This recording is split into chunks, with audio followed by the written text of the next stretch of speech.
সিমলা খাতড়া বাঁকুড়া গ্রাম। বর্ষায় গ্রামের পথঘাট জল জমে যায়, সবুজ বনানী, একটা বড় দিঘি, একটি প্রাইমারি স্কুল আছে। এটি একটি গ্রামের শিব মন্দির। এখানে পায়ে হেঁটে হেঁটে অনেক দূর চলে যাওয়া যায়। আর যেতে যেতে মা মনসার মন্দিরের কাছে এসে পৌঁছলাম।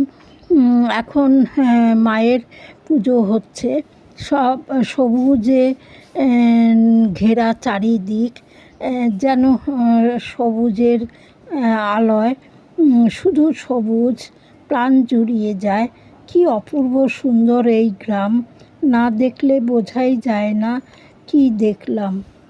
এত সুন্দর এই পরিবেশটা গ্রামের, আর একবার দেখে মন ভরে না, মনে হয় বারবার এই গ্রামের দৃশ্য দেখার জন্যে চলে আসি।